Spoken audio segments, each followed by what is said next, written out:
Normal ഒരു നല്ല mill ചെയ്യണമെന്നുണ്ടെങ്കിൽ എന്തൊക്കെയാണ് വേണ്ടിയെന്ന് വെച്ചാൽ ഒരു ഡ്രൈവർ യൂണിറ്റ് വേണ്ടി വരും. ഡ്രൈവർ യൂണിറ്റ് എന്ന് പറഞ്ഞാൽ ചെറിയ ഡ്രൈവർ യൂണിറ്റ് എന്ന് പറഞ്ഞാൽ ഒരു 2 lakhs ഇൻവെസ്റ്റ്മെൻറ്റ് വരും. ഭക്ഷണം ഇല്ലാതെ ഒരു ഭക്ഷണം ശരിക്കും ഉണ്ടാക്കാൻ പറ്റില്ല. അപ്പം ഭക്ഷണം നമ്മുടെ ജീവിതത്തിൻ്റെ ഒരു അവിഭാജ്യ ഘടകം തന്നെയാണ്. നിങ്ങൾക്ക് സസ്റ്റൈനബിൾ ആണ്, കാരണം അതിൻ്റെ ഒരു സ്കോപ്പ് ഇല്ലാത്തൊരവസ്ഥ വരില്ല. ഞാൻ പഠിച്ച സിവിൽ എഞ്ചിനീയറിംഗ് പോലെ തന്നെയാണ് ഓയിൽ മില്ല് എന്നാണ് ഞാൻ സാധാരണ പറയാറ്. കാരണം ഞങ്ങൾ ആട്ടിക്കഴിഞ്ഞ് പുണ്ണാക്കുന്ന വീണ്ടും സോളന്റ് എക്സ്ട്രാക്ഷൻ വെച്ചിട്ട് ഇതിൽ നിന്ന് ഓയിൽ എക്സ്ട്രാക്ട് ചെയ്തെടുക്കും. മലയാളികളുടെ എല്ലാവരുടെയും പ്രിയപ്പെട്ട ഭക്ഷണങ്ങളുടെയും മെയിൻ ഘടകമാണ് തേങ്ങ. തേങ്ങയിൽ നിന്ന് ഉൽപ്പാദിപ്പിക്കുന്ന കോക്കനട്ട് ഓയിൽ ഉപയോഗിച്ചും ഉൽപ്പാദിപ്പിക്കുന്ന ഭക്ഷണങ്ങൾ ഇല്ലാത്ത ഒരു ജീവിതം ചിന്തിക്കാൻ തന്നെ നമുക്ക് സാധിക്കില്ല, പ്രത്യേകിച്ച് നമ്മൾ മലയാളികൾക്ക്. പക്ഷേ നമുക്ക് വളരെ ലളിതമായി ലഭിക്കുന്ന ഈ ഒരു തേങ്ങയിൽ നിന്ന് ഉൽപ്പാദിപ്പിക്കുന്ന കോക്കനട്ട് ഓയിലിന്റെ മാർക്കറ്റിംഗ് എത്ര വലുതാണെന്ന് നിങ്ങൾ ചിന്തിച്ചിട്ടുണ്ടോ? അവിടെയാണ് നമ്മുടെ ബിസിനസ് സാധ്യത. നിങ്ങളും ഒരു ഓയിൽ മിൽ ബിസിനസ് ആരംഭിക്കാൻ ആഗ്രഹിക്കുന്ന വ്യക്തിയാണോ? എന്തുകൊണ്ട് നിങ്ങൾക്ക് ഇങ്ങനെ ഒരു ബിസിനസ് ചെയ്യാൻ ചിന്തിച്ചുകൂടാ? ഓയിൽ മിൽ ബിസിനസ് ആരംഭിക്കുന്നതിന് ആവശ്യമായ എല്ലാ ഡീറ്റെയിൽസും ഞങ്ങളുടെ മെന്റർ ദേശരാജ് മലർ ഈ ഒരു വീഡിയോയിലൂടെ നിങ്ങൾക്ക് പറഞ്ഞു തരും. നമുക്ക് വീഡിയോയിലേക്ക് കടക്കാം. ഞങ്ങളുടെ ഫാമിലിയായിട്ട്, അതായത് പാരൻസ് ഒക്കെ മുമ്പ് മലഞ്ചരക്ക് കച്ചവടമായിരുന്നു ആദ്യം ഉണ്ടായിരുന്നു. ശരി. അപ്പോൾ അവിടെ നിന്ന് ഒരു ഓയിൽ മില്ല് തുടങ്ങണം എന്നുള്ളൊരു ആശയം വരികയും, അപ്പോൾ കൊപ്ര ട്രേഡിംഗ് നടത്തിക്കൊണ്ടിരിക്കുമ്പോൾ ഒരു ഓയിൽ മില്ലും കൂടെ തുടങ്ങണം എന്നുള്ളൊരു ആശയം വരികയും, കൃഷ്ണ ഓയിൽ മില്ല് എന്നുള്ള പേരിൽ ഒരു ചെറിയ മില്ല് 1984 അതെ 84 ഇവിടെ ആരംഭിച്ചു. അച്ഛനായിട്ട് തുടങ്ങിയാണ് ശ്രീ കെ ഗോവിന്ദമല്ല എന്നുള്ള പേരിൽ അദ്ദേഹം ആരംഭിച്ചതാണ് കൃഷ്ണ ഓയിൽ മില്ല് 1984. നല്ല ക്വാളിറ്റി എണ്ണ മാർക്കറ്റിൽ ലഭ്യമാക്കുക എന്നുള്ള ഒരു ഉദ്ദേശം കൂടെ അതിനുണ്ടായിരുന്നു. അത് വെച്ചിട്ട് ചെറിയൊരു മില്ല്, അതായത് നമ്മൾ പറഞ്ഞു കഴിഞ്ഞാൽ ടെക്നിക്കൽ ടേംസിൽ പറഞ്ഞു കഴിഞ്ഞാൽ ഒരു ചെറിയ എക്സ്പെല്ലർ 30/5.5 ചെറിയ എക്സ്പെല്ലർ ഇട്ടിട്ട്, അതായത് ഒരു ദിവസം ഒരു 20 ചാക്ക് പണിയെടുക്കാൻ പറ്റുന്ന ഒരു മെഷീനറി. 20 ചാക്ക് എന്ന് വെച്ചാൽ നമ്മുടെ മില്ലുകാരുടെ ഭാഷയാണ് ഈ ചാക്ക് എന്നുള്ളത്. ചാക്ക് എന്ന് വെച്ചാൽ 50 കിലോ കൊപ്രയാണ്. 50 കിലോ, അതായത് ഒരു ടണ്ണ് കൊപ്ര ആട്ടാൻ പറ്റുന്ന ഒരു യൂണിറ്റ്.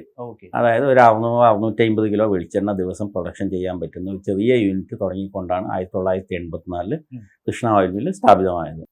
ഈ ഒരു ഓയിൽ മില്ലിൻ്റെ ഇൻവെസ്റ്റ്മെൻറ്റ് ചോദിച്ചു കഴിഞ്ഞാൽ നമുക്ക് പറയാൻ പറ്റുന്നത്, ഇപ്പോൾ വളരെ ചെറിയ സ്കെയിൽ, അതായത് ഒരു ജോബ് വർക്ക് യൂണിറ്റ് ആണെങ്കിൽ അതിന് വളരെ ചെറിയൊരു ഇൻവെസ്റ്റ്മെൻറ്റ് വരും. അതേസമയത്ത് ദിവസം തന്നെ ഹൈ പ്രൊഡക്ഷൻ ആയിട്ടുള്ള ഒരു യൂണിറ്റ് തുടങ്ങണമെങ്കിൽ അത് ആ റേഞ്ചിലേക്കും പോകാം. അതായത് ഒരു പെന്നിൻ്റെ ഷോപ്പുകാരനോട് ഒരിക്കലും ഞാൻ ചോദിച്ചു ഏറ്റവും വില കൂടിയ പെന്നെത്രയായിരുന്നു. അയാൾ നൽകിയ മറുപടി, നിങ്ങൾ നൽകുന്ന വില എത്രയാണോ ആ വിലക്കനുസരിച്ച് ഞാൻ പെന്നുണ്ടാക്കി തരാം. കാരണം ഒരു രത്നം പതിച്ചാൽ ആ പെന്നിൻ്റെ വില, കാരണം പെന്നിൻ്റെ അകത്ത് ഉപയോഗിക്കുന്നതെല്ലാം കറക്റ്റാണ്, പക്ഷേ രത്നം പതിച്ചു കഴിഞ്ഞാൽ അതിൻ്റെ വില എവിടെയെത്തും. അതുപോലെ തന്നെയാണ് ഓയിൽ മില്ലിൻ്റെ ഇൻവെസ്റ്റ്മെൻറ്റ് നിങ്ങൾ ചോദിച്ചാലും എനിക്ക് പറയാൻ പറ്റും. കാരണം എന്ത് ഇൻവെസ്റ്റ്മെൻറ്റിൽ ഏത് രീതിയിൽ ചെയ്യാൻ പറ്റുമെന്ന് ആ രീതിയിലുള്ള ഒരു മൊഡ്യൂൾ ഉണ്ടാക്കുക എന്നല്ലാതെ നമുക്ക് ഇൻവെസ്റ്റ്മെൻറ്റ് ചോദിച്ചാൽ നിങ്ങൾ ചോദിക്കുന്ന ഏത് രീതിയിലുള്ള ഓയിൽ മില്ല് എന്ന് പറഞ്ഞാൽ മാത്രമേ പറയാൻ പറ്റുള്ളൂ. അല്ലെങ്കിൽ ഇപ്പോൾ ഞാൻ പറഞ്ഞുതരാം, നമ്മൾ സിമ്പിൾ ഒരു ഓയിൽ മില്ല്, ജസ്റ്റ് ഒരു വെളിച്ചെണ്ണ എക്സ്ട്രാക്ട് ചെയ്ത് എടുക്കുന്ന മാത്രം ഒരു യൂണിറ്റ് ആണെങ്കിൽ ഒരു എക്സ്പെല്ലറും ഫിൽറ്റർ, അതായത് ഫിൽറ്റർ ചെയ്യുന്നില്ല എന്ന് വെച്ചാൽ ഫിൽറ്ററും വേണ്ട. അതാ ഞാൻ പറഞ്ഞ ആ ഇൻവെസ്റ്റ്മെൻറ്റ് നമ്മൾ ചെയ്യുന്നത് സാധാരണ ഇതിൽ ഒരു നല്ല നോർമൽ ഒരു നല്ല മില്ല് ചെയ്യണമെന്നുണ്ടെങ്കിൽ എന്തൊക്കെയാണ് വേണ്ടിയെന്ന് വെച്ചാൽ ഒരു ഡ്രൈവർ യൂണിറ്റ് വേണ്ടി വരും. ഡ്രൈവർ യൂണിറ്റ് എന്ന് പറഞ്ഞാൽ ചെറിയ ഡ്രൈവർ യൂണിറ്റ് എന്ന് പറഞ്ഞാൽ ഒരു 2 lakhs ഇൻവെസ്റ്റ്മെൻറ്റ് വരും. പ്ലസ് ഒരു എക്സ്പെല്ലർ, ചെറിയൊരു എക്സ്പെല്ലർ എന്ന് പറഞ്ഞാൽ എങ്ങനെ ഒരു 2-3 lakhs, അതിൻ്റെ ഒരു മോട്ടർ നമ്മൾ ഒരു 1.5 lakhs, അങ്ങനെ ഒരു 5 lakhs അടുത്ത് ഇതിനും വരും, 7 lakhs ആയി. ഫിൽറ്റർ ഒരു 1 to 2 lakhs ഫിൽറ്റർ വേണ്ടി, ചെറിയൊരു ഫിൽറ്റർ ഇട്ടാൽ. അപ്പോൾ ഒരു 10 lakhs ഉണ്ടെങ്കിൽ മെഷീനറിക്ക്, ബിൽഡിങ്ങും കൂടെ മെഷീനറിക്ക് ഒരു 10 lakhs മെഷീനറിക്ക് ഇൻവെസ്റ്റ് ചെയ്യുകയാണെങ്കിൽ ചെറിയൊരു ഓയിൽ മില്ലിൻ്റെ സെറ്റപ്പിലേക്ക് പോകാം, തുടക്കത്തിലുള്ള ഒരു ഇത്. പക്ഷേ അതിൽ ഇന്ന് ഞാൻ നേരത്തെ പറഞ്ഞ പോലെ ഇന്നത്തെ കാലത്ത് ഒരു ഓയിൽ മില്ല് പൂർണ്ണമാവണമെന്നുണ്ടെങ്കിൽ ഒരു പാക്കിംഗ് യൂണിറ്റും കൂടെ വേണം. പാക്കിംഗ് യൂണിറ്റ് എന്ന് പറഞ്ഞാൽ ഇപ്പോൾ മാനുവൽ പാക്കിങ്ങിൻ്റെ ഓയിൽ മിൽ ബിസിനസ് ആരംഭിക്കുന്നതിന് ആവശ്യമായ മൂലധനം, നിയമപരമായ ആവശ്യകതകൾ എന്നിവയെല്ലാം അടങ്ങുന്ന ഒരു ചെറിയ പാട്ടിലൂടെയാണ് നമ്മളിപ്പോൾ കടന്നുപോയത്. ഈ ഒരു ബിസിനസ് ആരംഭിക്കുന്നതിന് ആവശ്യമായ ഏറ്റവും പ്രധാനപ്പെട്ട ഒരു ഭാഗമാണ് മൂലധനം. മൂലധനം എവിടെ നിന്ന് ലഭിക്കും, എങ്ങനെ ഉപയോഗിക്കണം എന്നിവയെല്ലാം നമ്മൾ പഠിക്കേണ്ടതുണ്ട്. അതുപോലെ തന്നെ ഈ ഒരു മേഖലയിൽ എക്സ്പീരിയൻസ്ഡ് ആയിട്ടുള്ള ഒരാളുടെ സഹായവും നമുക്ക് ആവശ്യമുണ്ട്. അവിടെയാണ് ഫ്രീഡം ആപ്പ് നിങ്ങളെ സഹായിക്കുന്നത്. ഓയിൽ മിൽ ബിസിനസിന്റെ A to Z കാര്യങ്ങൾ അടങ്ങിയ കോഴ്സ് വീഡിയോ ഫ്രീഡം ആപ്പിൽ അവൈലബിൾ ആണ്. ഇതുവരെ ഫ്രീഡം ആപ്പ് ഡൗൺലോഡ് ചെയ്യാത്തവർ ഇപ്പോൾ തന്നെ പ്ലേ സ്റ്റോറിലോ ആപ്പ് സ്റ്റോറിലോ പോയി ഫ്രീഡം ആപ്പ് ഡൗൺലോഡ് ചെയ്യൂ. നമുക്ക് വീഡിയോയുടെ ബാക്കി ഭാഗത്തിലേക്ക് കടക്കാം. പാക്കറ്റ് അടിച്ചു വരും, എന്നിട്ട് അതിൽ എണ്ണ ഫില്ല് ചെയ്തിട്ടാകുമ്പോൾ ജസ്റ്റ് സീലിംഗ് മാത്രം ചെയ്യുന്ന ഒരു ടൈപ്പ് പാക്കിംഗ് മെഷീൻ വരുന്നുണ്ട്. അതിനാണെങ്കിൽ ഒരു 1,00,000 രൂപ ഉണ്ടെങ്കിൽ അത് ചെയ്യാൻ പറ്റും. പക്ഷേ ലീക്കേജ് കംപ്ലയിൻറ്റ് കൂടുതലാണ്, പ്രൊഡക്ഷൻ കപ്പാസിറ്റി കുറവാണ്. നേരെ തിരിച്ചൊരു automatic form filling sealing machine AFFS machine എന്ന് പറയും, ഇട്ട് കഴിഞ്ഞാൽ നിങ്ങൾക്ക് പാക്കിംഗ് വളരെ സ്പീഡായി ചെയ്യാൻ പറ്റും. അത് ഫിലിമായിട്ടാണ് വരിക. ആ ഫിലിമിൽ നിന്ന് മറ്റേ പാക്കറ്റ് ഫോം ചെയ്ത് അതിൽ ഫില്ല് ചെയ്തിട്ടാണ് വരുന്നത്. അത്തരം ഒരു യൂണിറ്റ് ചെയ്യുന്നുണ്ടെങ്കിൽ ഒരു 5 lakhs അതിന് ഇൻവെസ്റ്റ് ചെയ്യേണ്ടി വരും. അപ്പോൾ ആ രീതിയിൽ അത്തരമൊരു മെഷീൻ ഇന്നത്തെ കാലഘട്ടത്തിൽ ഓയിൽ മില്ലിൽ അത്യാവശ്യമാണ് എന്നുള്ള അഭിപ്രായം എനിക്കുള്ളത്. അപ്പോൾ അതും കൂടെ ചെയ്തുകൊണ്ട് ചെയ്യുകയാണെങ്കിൽ ഏകദേശം ഒരു 15 to 20 lakhs മെഷീനറിക്ക് ഇൻവെസ്റ്റ് ചെയ്യേണ്ടി വരും. പ്ലസ് ബിൽഡിങ്ങിൽ നിങ്ങൾ ഈ പറയുന്ന മെഷീനറിയും ഡ്രൈവർ എല്ലാം കൂടെ സെറ്റ് ചെയ്യാൻ നിങ്ങൾക്ക് ഒരു ലെസ് ദാൻ 1000 square feet മതി. പക്ഷേ അതേ സമയത്ത് ഈ 1000 square feet മെഷീനറിയിലേക്ക് വേണ്ട റോ മെറ്റീരിയൽസ് സ്റ്റോക്ക് ചെയ്യാനും എൻഡ് പ്രോഡക്റ്റ് സ്റ്റോക്ക് ചെയ്യാനും ഒക്കെയുള്ള ഗോഡൗൺ ഫെസിലിറ്റി നിങ്ങൾ ഇതിൻ്റെ കൂട്ടത്തിൽ വേണം. അപ്പോൾ അങ്ങനെ വെച്ച് നോക്കിക്കഴിഞ്ഞാൽ ഒരു 2000 square feet എങ്കിലും ഇല്ലാതെ നിങ്ങൾക്ക് ഒരു ഓയിൽ മില്ല് തുടങ്ങുന്നതിൽ വലിയ കാര്യമില്ല. അപ്പോൾ ഈ കൃഷ്ണ 84 എനിക്ക് തോന്നുന്നത് അറൗണ്ട് 1 lakh അടുത്ത് മാത്രമേ ഇൻവെസ്റ്റ് ചെയ്തിട്ടുള്ളൂ, അത്രയും ചെയ്തിട്ടുണ്ടാവുള്ളൂ. കാരണം അന്ന് ഫിൽറ്ററിന് വില ഞാൻ അന്ന് ഈ ഫീൽഡിൽ ഇല്ല, പക്ഷെ അതിനുശേഷം ഞാൻ ബില്ല് പരിശോധിച്ചപ്പോൾ ഞാൻ നെറ്റിപ്പോയിട്ടുണ്ടായിരുന്നു. അന്ന് ഫിൽറ്ററിൻ്റെ വില 13,000 രൂപയാണ് പുതിയ ഫിൽറ്ററിന് വാങ്ങിയത്. ഇന്ന് അതിൻ്റെ വില 3 ലക്ഷത്തിൻ്റെ മേലെയാണ്. അതിന് വേണ്ടി വരുന്ന ഇപ്പോൾ ഏകദേശം അന്ന് ഡ്രൈവർ എന്നുള്ള ഒരു സങ്കല്പമില്ല. അന്ന് മഴക്കാലത്ത് പഴയ സ്റ്റോക്ക് കൊപ്ര കൃഷി ചെയ്യുന്ന ഒരു ഇതാണ് ഡ്രൈവർക്ക് ഇപ്പോൾ വന്നത്. അന്ന് ചെയ്ത ഇത് വെച്ച് കഴിഞ്ഞാൽ ഒരു എക്സ്പെല്ലറും അതിൻ്റെ മോട്ടർ എല്ലാം കൂടി ആകുമ്പം ഒരു 4 ലക്ഷം അത് വരും. പിന്നെ ഫിൽറ്റർ ഇപ്പം ഞാൻ പറഞ്ഞ ഒരു 2.5 ലക്ഷമെങ്കിലും ഫിൽറ്ററിന് കണ്ടുവരും. ഒരു 6 ലക്ഷം, അതിൻ്റെ ടാങ്കുകൾ എല്ലാം കൂടിയിട്ട് ഒരു 10 ബിൽഡിങ്ങിൽ 10 ലക്ഷം ഉണ്ടെങ്കിൽ ചെയ്യാം. ഇല്ല ബിൽഡിങ്ങും കൂടെ വരുമ്പോൾ ബിൽഡിങ്ങിൻ്റെ കുറച്ച് വാടക വേറെ വേണ്ടി വരും. ഇതിനും ബാങ്ക് ലോൺസ് എല്ലാം അവൈലബിൾ ആണ്. ഗവൺമെന്റ് സ്കീംസ് ഉണ്ട്. മുദ്ര ലോണാണോ ബിസിനസ് ലോണാണോ? ബിസിനസ് ലോണും കിട്ടും, മുദ്ര ലോണും കിട്ടുന്നുണ്ട്, എല്ലാം കിട്ടുന്നുണ്ട്. ഓക്കെ. ക്യാപിറ്റൽ കണ്ടെത്തുന്നത് സോഴ്സ് ബാങ്ക് തന്നെയാണ് മെയിൻ. ബാങ്കിൽ നിന്ന് തന്നെയാണ് അതിൻ്റെ ചെയ്യാൻ പറ്റുന്നത്. ബാങ്ക് ഫിനാൻസിങ് ചെയ്ത് അത് സുഖമായിട്ട് അടച്ച് ചെയ്യാൻ പറ്റും എന്നുള്ളതാണ്. അതൊരു ബേർഡൻ ആവില്ല എന്നാണ്. ഇല്ല, ഒരിക്കലും ബേർഡൻ ആവില്ല. ബാങ്ക് ലോൺ വെച്ച് തുടങ്ങുന്നതിന് പറ്റിയ യൂണിറ്റാണ് ഓയിൽ മില്ല്, അതിൽ യാതൊരു സംശയമില്ല. ഈ പ്രവർത്തന മൂലധനം എന്ന് പറഞ്ഞു കഴിഞ്ഞാൽ നിങ്ങൾക്ക് ഒരാഴ്ചത്തേക്കുള്ള കൊപ്രയെങ്കിലും നിങ്ങൾ കയ്യിൽ സ്റ്റോക്ക് വെക്കേണ്ടി വരും. പ്ലസ് ഒരാഴ്ചത്തെ എണ്ണയും നിങ്ങളുടെ കയ്യിലുണ്ടാവും എന്നുള്ളത് കണക്കൂട്ടും. കാരണം നിങ്ങൾക്ക് ഒരു ബ്രേക്ക് ഡൗൺ എന്തെങ്കിലും വന്ന് നിങ്ങൾക്ക് അത് മുടക്കം വരാത്ത രീതിയിൽ പോകണമെങ്കിൽ ഒരാഴ്ചത്തെ എണ്ണയും ഒരാഴ്ചത്തെ കൊപ്രയും, അങ്ങനെ 2 ആഴ്ചത്തെ സ്റ്റോക്ക് നിങ്ങളുടെ കയ്യിൽ വന്നു. നിങ്ങൾ ഇടുന്ന കപ്പാസിറ്റിയുടെ ഇൻറ്റു 12 times നിങ്ങൾ ചെയ്യണം. അതായത് ഫോർ എക്സാമ്പിൾ ഒരു ദിവസം 100 bags ക്രഷിംഗ് ആണ് നിങ്ങൾ പ്രൊഡക്ഷൻ പ്ലാൻ ചെയ്യുന്നതെങ്കിൽ 100 bags മീൻസ് 5 tons. 5 ton കൊപ്ര ക്രഷിംഗ് ആണ് ഉദ്ദേശിക്കുന്നതെങ്കിൽ നിങ്ങളൊരു 60 ton കൊപ്രയുടെ അതെ വർക്കിംഗ് ക്യാപിറ്റൽ നിങ്ങൾ കാണണം. അതാണ് എന്നാൽ സ്മൂത്തായി കൊണ്ടുപോകണം. അത് ഏകദേശം എത്ര രൂപയായിരിക്കും? ഇപ്പോൾ 100 bags നിങ്ങൾ ഈ പറഞ്ഞ 5 tonsൻ്റെ ഒരു കപ്പാസിറ്റിയിൽ 60 tons എന്ന് പറയുമ്പം 6 ലോഡായി ഇന്നത്തെ കണക്കിൽ വരും. 200 ചാക്കിൻ്റെ 6 ലോഡായി. 6 ലോഡ് എന്ന് പറഞ്ഞാൽ ഇന്നത്തെ കണക്കിൽ ഏകദേശം 60 ലക്ഷം രൂപയായി. ആ ഒരു ക്യാപിറ്റൽ ഉണ്ടെങ്കിൽ 60 ലക്ഷം രൂപ. അതെ, 60 ലക്ഷം രൂപ നിങ്ങൾ മറ്റേ വർക്കിംഗ് ക്യാപിറ്റലായിട്ടുണ്ടെങ്കിൽ നിങ്ങൾക്ക് സ്മൂത്തായി കൊണ്ടുപോകാം, ഒരു വിഷമില്ല. പക്ഷെ ഇതില്ലെങ്കിലും ചെയ്യാൻ പറ്റില്ല എന്നൊന്നുമില്ല. ഞാൻ പറഞ്ഞാൽ ഒരു 30 lakhs ഉണ്ടെങ്കിൽ ഇപ്പോൾ നിങ്ങൾക്ക് ശരിക്കും ഞാൻ പറഞ്ഞ ഈ 12 ദിവസത്തെ സ്റ്റോക്ക് ഞാൻ പറഞ്ഞു, ഇത് 6 ദിവസത്തെ സ്റ്റോക്ക് മാത്രമേ ഉള്ളെങ്കിൽ നിങ്ങൾക്ക് ഒരു 3 ദിവസത്തെ കൊപ്ര മാത്രം നിങ്ങളുടെ കയ്യിൽ സ്റ്റോക്ക് ഉണ്ടാവുക. 3 ദിവസത്തെ എണ്ണയായിട്ടുണ്ടെങ്കിൽ നിങ്ങൾക്ക് ചെയ്യാൻ പറ്റില്ല എന്നല്ല. പക്ഷെ ചെറിയൊരു എന്തെങ്കിലും ഒരു ഇത് വന്നാൽ കുറച്ചൊരു കൊപ്ര ടൈറ്റ് വന്ന് നിങ്ങൾക്ക് ഒരു ബ്രേക്ക് വരും അവിടെ. ആ ബ്രേക്കൊന്നും ഇല്ലാതിരിക്കാനാണ് ഞാൻ ഈ 12 ദിവസത്തെ എങ്കിലും ക്യാപിറ്റൽ ഉണ്ടാവണം എന്ന് പറയുന്നത്. ഇല്ലെങ്കിൽ നിങ്ങൾക്ക് 3 ദിവസത്തെ ആയാലും ചെയ്യാൻ പറ്റില്ല എന്നൊന്നുമില്ല. അങ്ങനെ പ്രശ്നങ്ങളില്ല. അതും എല്ലാം കപ്പാസിറ്റിയുടെ മേലെ ഡിപ്പെൻഡ് ചെയ്തിട്ടാണ് നിൽക്കുക. കാരണം നമ്മളിപ്പോൾ ഞാൻ ഈ പറഞ്ഞ പോലെ 100 bags കൊപ്ര ക്രഷിങ് ചെയ്യുന്ന ഒരു യൂണിറ്റ്, ഒരു മെക്കനൈസ്ഡ് യൂണിറ്റ്, ഇത് ഞാൻ പറഞ്ഞ ഇൻവെസ്റ്റ്മെൻറ്റ് ശരിക്കും പറഞ്ഞാൽ മെക്കനൈസ്ഡ് അല്ല. മെക്കനൈസ്ഡ് അല്ലെങ്കിൽ നിങ്ങൾക്ക് മാനുവൽ പവർ കൂടുതൽ വേണ്ടി വരും. കൊപ്ര ഡ്രയറിലേക്ക് ഇടാനും എല്ലാം മാനുവൽ പവർ വേണ്ടി വരും. അപ്പോൾ ആ രീതിയിൽ വരുമ്പോൾ നിങ്ങൾക്ക് ഒരു 10 പേരെങ്കിലും വേണ്ടി വരും ആ യൂണിറ്റിലേക്ക്. ചുരുങ്ങിയ 10 പേരെങ്കിലും ആ യൂണിറ്റിലേക്ക് വേണ്ടി വരും. നേരെ തിരിച്ച് മെക്കനൈസ്ഡ് യൂണിറ്റ് ആണെങ്കിൽ നിങ്ങൾക്ക് കൊപ്ര ഇടുന്നതൊക്കെ മാനുവലായിട്ട് ഇടണ്ട, അവിടെ 2 പേരുണ്ടെങ്കിൽ തന്നെ ഇടാം. അപ്പോൾ നിങ്ങൾക്കൊരു 4 to 5 പേഴ്സൺസ് ഉണ്ടെങ്കിൽ തന്നെ ഇതേ കപ്പാസിറ്റി നിങ്ങൾക്ക് ചെയ്യാൻ പറ്റും. അപ്പം മെക്കനൈസ്ഡ് ആണെങ്കിൽ. പക്ഷേ അതിന് മെക്കനൈസ് ചെയ്യുന്നതിന് ശരിക്കും പറഞ്ഞാൽ ഈ മെഷീനറിയുടെ അതേ എമൗണ്ട് നിങ്ങൾക്ക് മെക്കനൈസ് ചെയ്യാൻ വേണ്ടിയിട്ട് വരും. അതായത് നിങ്ങൾ 20 lakhs ഇൻവെസ്റ്റ് ചെയ്യേണ്ട ഒരു ഓയിൽ മില്ലിന് മെക്കനൈസ്ഡ് യൂണിറ്റ് ആക്കി മാറ്റുമ്പോഴേക്കും ഒരു 40 lakhs ഇൻവെസ്റ്റ്മെന്റ് വേണ്ടി വരും. കാരണം കൺവെയേഴ്സും സ്ക്രൂ കൺവെയേഴ്സ് എലിവേറ്റേഴ്സ് ഇതെല്ലാം വരുമ്പോൾ നിങ്ങൾക്ക് ഇത് എല്ലാം പ്രശ്നം വരും. അത് നിങ്ങളുടെ സൈറ്റിനനുസരിച്ചിട്ട് വ്യത്യാസം വരും ചെയ്യും.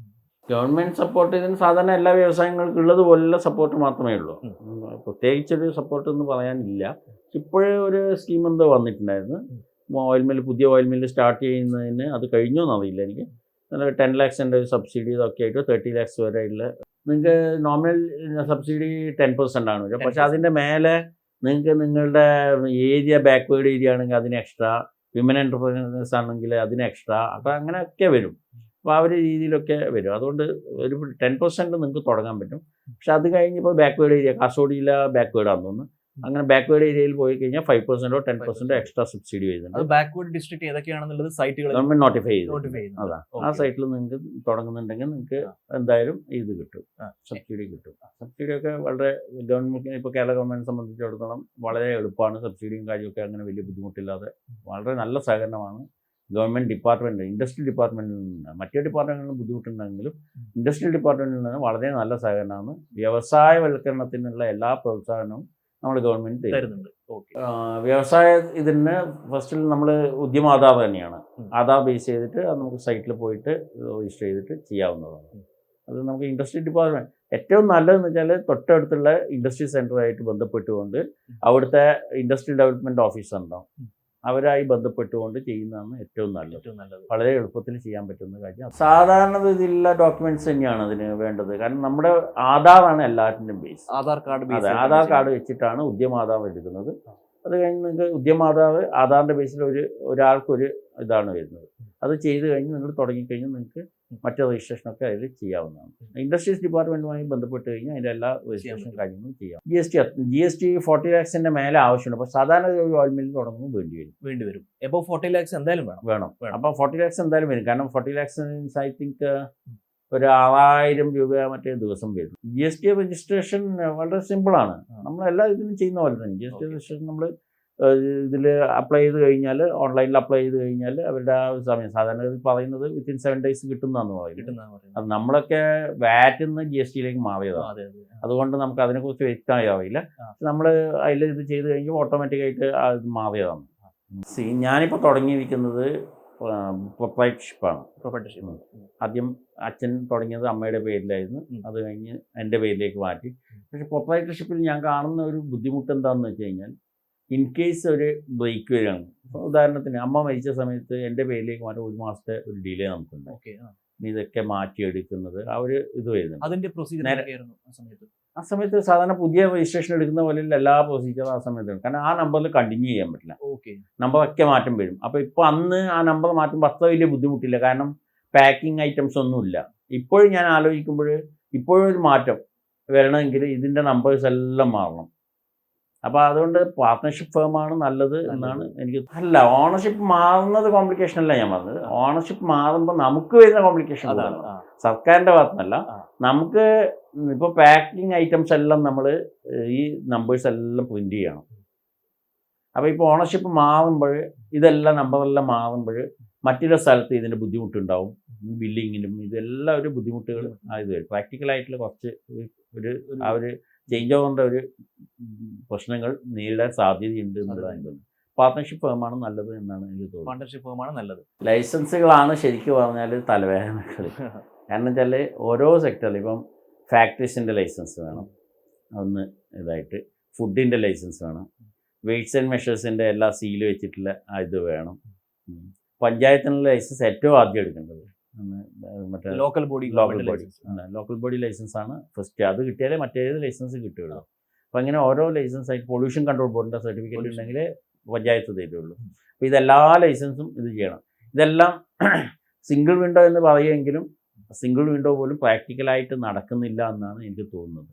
കാരണം എനിക്ക് വലുതായിട്ട് അറിയില്ല, കാരണം ഞാൻ ഇപ്പോൾ അടുത്തൊന്നും യൂണിറ്റ് ചെയ്തിട്ടില്ല. പക്ഷേ സിംഗിൾ വിൻഡോ സിസ്റ്റം പരാജയമാണ് എന്നാണ് ഞാൻ കേട്ടിരുന്നത്. മറ്റു വ്യവസായികളൊക്കെ പറഞ്ഞത് അല്ല, പത്തിൽ മാത്രമാണ് എല്ലാം പഴയതിനേക്കാളും കഷ്ടമാണ്. കഷ്ടമാണ്. എന്റെ അടുത്ത ചോദ്യം ആക്ച്വലി ഇത് എങ്ങനെ പെട്ടെന്ന് കിട്ടാം, how to get a licence very quickly എന്നാണ് ഞാൻ ചോദിക്കാൻ വന്നത്. അല്ല, അത് ഗവൺമെന്റ് പോളിസിയിൽ മാറ്റം വരുത്തിയേ പറ്റി. ഞാൻ തന്നെ പലപ്പോഴും പറയാറുണ്ട്, ഇപ്പം നമ്മുടെ ഇപ്പം പ്രശ്നം വന്നില്ല കിറ്റക്സിന്റെ അവിടെ ഇൻസ്പെക്ഷൻ ഓരോ ടീമായി ഇൻസ്പെക്ഷൻ വന്നു. പക്ഷെ അതിന് ഗവൺമെന്റ് എന്തോ ചെയ്തു. ഇപ്പം എല്ലാം കൂടെ ഒരു കോമൺ ടീമായിട്ട് ഇൻസ്പെക്ഷൻ വേണ്ടില്ല.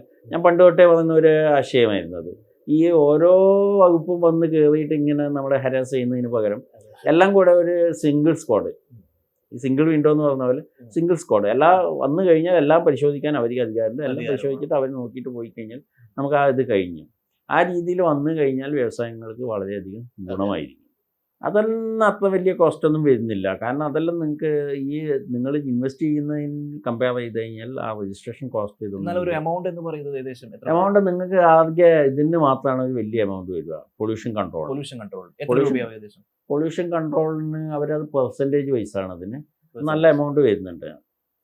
ഒരു നമ്പർ പറയാം, അതുകൊണ്ട് ഇപ്പോഴത്തെ പെർസെൻറ്റേജ് എത്രയാണെന്ന് എനിക്ക് കറക്റ്റ് അറിയില്ല. പക്ഷേ അതിൻ്റെ പെർസെൻറ്റേജ് ആണ് വരിക. ആ ടോട്ടൽ ഇൻവെസ്റ്റ്മെൻറ്റിൻ്റെ ശതമാനം അന്നുള്ള കറക്റ്റ് ആവുന്നില്ല. ആ ഒരു ശതമാനക്കണക്കിന് തന്നെ, പക്ഷെ അത് ലക്ഷങ്ങൾ വരും. അതിന് പൊല്യൂഷൻ കൺട്രോൾ ബോർഡ് മാത്രമാണ് നമുക്കൊരു പറയപ്പെടുന്ന ഒരു കൗണ്ടബിൾ എമൗണ്ട് വരുന്നത്. മറ്റെല്ലാം നോമിനൽ എമൗണ്ട്സ് ആണ്, ചെറിയ എമൗണ്ട്സ് ആണ്. അതുപോലെ എല്ലാ ലൈസൻസും റിന്യൂ ചെയ്യേണ്ടതാണ്. എല്ലാ പഞ്ചായത്തിൽ എവരി ഇയർ, പക്ഷെ ഇപ്പോൾ 5 years കൊടുക്കുന്നുണ്ട്. 5 വർഷത്തേക്ക് ഇപ്പോൾ കൊടുക്കുന്നുണ്ട്. നിങ്ങൾക്ക് 1 year മിനിമം എടുക്കണം, 5 years എടുക്കാൻ പറ്റും. ഇതിൻ്റെ ഫുഡിൻ്റെത് അങ്ങനെയാണ്. ഫുഡിൻ്റെതും മിനിമം 1 year ആണ്. 3 years എടുക്കാം, 5 years വരെ എടുക്കാം. അതുപോലെ വെയ്റ്റ്സ് ആൻഡ് മെഷേഴ്സിൻ്റെ പിന്നെ എവരി ഇയർ അവർ എല്ലാ എക്യുപ്മെൻറ്റ്സും സീൽ ചെയ്യണം, സ്റ്റാമ്പ് ചെയ്തിട്ട് തരണം. അത് നിർബന്ധമായിട്ടും ചെയ്യേണ്ടതാണ്. അത് അതിൽ വരുന്നതാണ്. പിന്നെ വരുന്നത് പൊല്യൂഷൻ കൺട്രോൾ ബോർഡിൻ്റെ 3 കൊല്ലത്തേക്കാണ്. അങ്ങനെ എല്ലാ ലൈസൻസും റിന്യൂ ചെയ്യേണ്ടതാണ്. ചെയ്യേണ്ട എന്നുള്ള വൺ ടൈം ലൈസൻസ് ഒന്നും വരുന്നില്ല. ഈ എക്സ്പോർട്ടിന് സബ്സിഡി ഒന്നും ഇല്ല എന്നാണ് എനിക്ക് തോന്നുന്നത്. പക്ഷെ എക്സ്പോർട്ടിൽ ഇടക്കാലത്ത് വെളിച്ചെണ്ണ മാത്രമായിട്ട് എക്സ്പോർട്ട് ചെയ്യാനുള്ള പെർമിഷൻ ഉണ്ടായിരുന്നില്ല. ഇപ്പോഴുണ്ടോ എന്നുള്ളതും കറക്റ്റ് ഞാനത് പഠിച്ചിട്ടില്ല. കാരണം ഞാൻ എക്സ്പോർട്ടിലേക്ക് താല്പര്യം എടുക്കാത്തതുകൊണ്ട് പഠിച്ചിട്ടില്ല. പക്ഷേ എക്സ്പോർട്ടിൽ മുമ്പ് ഉണ്ടായിരുന്നത് എങ്ങനെയാണെന്ന് വെച്ചാൽ നിങ്ങൾ ഇറക്കുന്ന കൊപ്രയ്ക്ക് തുല്യമായിട്ടുള്ള ക്വാണ്ടിറ്റി, ആ എമൗണ്ടിലുള്ള ക്വാണ്ടിറ്റി മാത്രമേ നിങ്ങൾക്ക് എക്സ്പോർട്ട് ചെയ്യാൻ പറ്റുള്ളൂ. ആ സമയത്ത് വൻകിട കമ്പനിക്കാർ ചെയ്യുന്നത് ഞാൻ അറിഞ്ഞത് എന്താണെന്ന് വെച്ചാൽ, മറ്റ് രാജ്യങ്ങളിൽ നമ്മുടെ അത്ര നല്ല ക്വാളിറ്റി അല്ലാത്ത കൊപ്ര ഇറക്കുമതി ചെയ്ത്, ആ ഇറക്കുമതി, അതായത് ഫോർ എക്സാമ്പിൾ 1 കോടിക്കുള്ള കൊപ്ര ഇറക്കിയെങ്കിൽ 1 കോടിക്കുള്ള എണ്ണ കയറ്റായി വരിക എക്സ്പോർട്ട് ചെയ്യും. 1 കോടിക്കുള്ള എണ്ണ ആ ചെയ്യുന്നത് 1 കോടിക്കുള്ള കൊപ്ര ബംഗ്ലാദേശോ കൊപ്ര മറ്റോ ഇറക്കും. തിരിച്ച് കയറ്റുന്നത് നല്ല നമ്മുടെ കേരള കൊപ്രയുടെ എണ്ണ 1 കോടിക്കുള്ള എണ്ണ കയറ്റി വിടും. എന്നിട്ട് ബംഗ്ലാദേശ് കൊപ്രേൻ്റെ എണ്ണ എടുത്തിട്ട് ഇവിടെ ആട്ടിയിട്ട് ഇവിടെ ലോക്കൽ കൊടുക്കും. അപ്പോൾ അതേ കമ്പനി തന്നെ, വൻകിട കമ്പനികളാണ് അത് ചെയ്യുന്നത്. നല്ല മനോഹരമായ പരസ്യങ്ങൾ കൊടുത്തുകൊണ്ട് വൻകിട കമ്പനികൾ ചെയ്യുന്നത് എന്താ വെച്ചാൽ, ഈ ക്വാളിറ്റി കുറഞ്ഞ എണ്ണ ഇവിടെ നമ്മുടെ നാട്ടുകാർക്ക് കൊടുക്കും. നമ്മുടെ നാട്ടിലെ ക്വാളിറ്റി കൊപ്രയുടെ എണ്ണ പുറത്തേക്ക് അയക്കും. എന്നിട്ട് ഇതിന് നല്ല പരസ്യം കൊടുക്കുകയും ചെയ്യും. കൈ തൊടാത്തത് കാല് തൊടാത്തത് എന്നൊക്കെ പറഞ്ഞ് പരസ്യം കൊടുത്തുകൊണ്ട് വിപുലമായിട്ട് അങ്ങനെ മാർക്കറ്റിംഗ് നടത്തും. അങ്ങനെ എക്സ്പോർട്ടിൽ അങ്ങനെ നടക്കുന്നുണ്ടായിരുന്നു. അതിപ്പോൾ പക്ഷേ എനിക്ക് വെളിച്ചെണ്ണ മാത്രമായിട്ട് എക്സ്പോർട്ട് ചെയ്യാൻ പെർമിഷൻ ആയോ എന്നുള്ളത് അറിയില്ല എനിക്ക്, കേട്ടില്ല. പക്ഷേ ഇതേപോലെയാണെന്നാണ് എനിക്ക് തോന്നുന്നത്. ഇറക്കുന്നതിന് തുല്യമായിട്ടുള്ള ക്വാണ്ടിറ്റി കയറ്റി വിടാം. അത് ഇവിടുന്ന് കയറ്റി വിടൽ മാത്രം, കാരണം ഭക്ഷ്യ എണ്ണയ്ക്ക് വില കൂടുന്നതുകൊണ്ട് കയറ്റി വിടാനുള്ള പെർമിഷൻ ഇല്ല എന്നൊരു സംശയം എനിക്കുണ്ട്. ഓയിൽ മിൽ ബിസിനസ് ആരംഭിക്കുന്നതിന് ആവശ്യമായ മൂലധനം, നിയമപരമായ സാധ്യതകൾ എന്തൊക്കെയാണ് എന്നൊരു ഭാഗത്തിലൂടെയാണ് നമ്മൾ കടന്നുപോയത്. ഈ ഒരു വീഡിയോയിലൂടെ നിങ്ങൾക്ക് ഇതെല്ലാം മനസ്സിലായെന്ന് ഞാൻ കരുതുന്നു. പക്ഷേ ഇത് മാത്രം അറിഞ്ഞാൽ പോരാ, ഇതുപോലെ ഒരുപാട് കാര്യങ്ങൾ നിങ്ങൾ പഠിക്കേണ്ടതുണ്ട്. അതിനായി കോഴ്സ് ഇപ്പോൾ തന്നെ മുഴുവനായി കാണൂ. ഇതുപോലുള്ള ഇൻഫോർമേറ്റീവ് വീഡിയോകൾക്കായി ഇപ്പോൾ തന്നെ ഫ്രീഡം മലയാളം മണി ചാനൽ സബ്സ്ക്രൈബ് ചെയ്യൂ.